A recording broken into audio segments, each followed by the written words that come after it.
আসসালামু আলাইকুম, কেমন আছো তোমরা সবাই? আশা করি খুব ভালো আছো। আজকের ভিডিওতে তোমাদের বলবো যে সাইন 0 ডিগ্রির মান কেন 0 হলো, অন্য কিছুর মান কেন হলো না। সাইন মানে 0 ডিগ্রির মানটা কেন 0 হলো সেটাই তোমাদেরকে আজকে বলবো। চলো ভিডিওটা তাহলে শুরু করা যাক। দেখো এখানে প্রথমে আমরা যেটা নেব সেটা হচ্ছে একটা সমকোণী ত্রিভুজ নেব।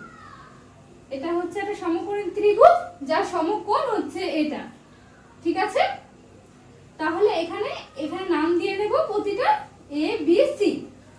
তোমরা নিশ্চয়ই জানো যে sin থিটা ইকুয়াল টু লম্ব বাই অতিভুজ।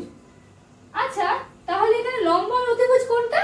দেখো থিটা যদি আমরা এটা নিই তাহলে লম্ব হয়ে যাবে থিটার বিপরীত বাহুটা, এটা হয়ে যাবে লম্ব। আর অতিভুজ কোনটা হবে? অতিভুজ সবসময় 90 ডিগ্রির অপোজিট বাহুটাই হয়, মানে অতিভুজ। তাহলে 90 ডিগ্রি এটা, অতিভুজ হচ্ছে এটা। তাহলে এখানে লম্ব হচ্ছে এ বি আর অতিভুজ হচ্ছে এ সি। তাহলে এখানে যেটা আমাদের চেয়েছে সেটা হচ্ছে sin থিটা 0 হচ্ছে। sin থিটা 0 হলে তাহলে কি হবে চলো খেয়াল করে দেখি।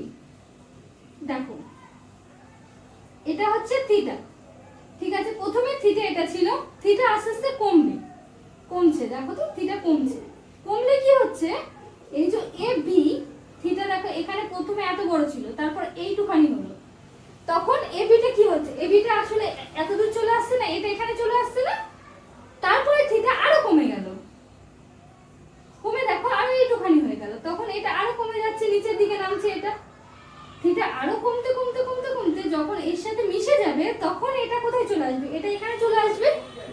তাহলে থিটা যখন এই থিটার ভ্যালুটা যাই হোক, যে কোনো একটা ভ্যালু নিয়েছিল সে 45 ডিগ্রি যাই হোক, সেটা কমতে যখন 0-তে চলে আসবে, এটা যখন 0-এর দিকে চলে আসবে তখন দেখো যে এই যে লম্বটা আমরা এবি যে লম্বটা নিয়েছিলাম সেটাও কিন্তু কমতে পুরো 0-তে চলে আসছে।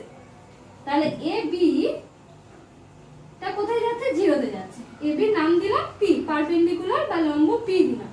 তাহলে পিটা কোথায় যাচ্ছে? 0-এর দিকে যাচ্ছে। তাহলে এখানে দেখো এই এবিটা তখন কি হয়ে যাচ্ছে? 0 হয়ে যাচ্ছে। তারপরে আছে এসি। এবার তোমরাই বলো, যদি কোন কারোর নিচে যদি উপরে যদি 0 থাকে আর তারপরে নিচে যাই থাকুক না কেন তার ভ্যালু সবসময় 0 হয়। এই জন্যই আসলে sin 0 ডিগ্রির মান 0, অন্য কিছু হয় না।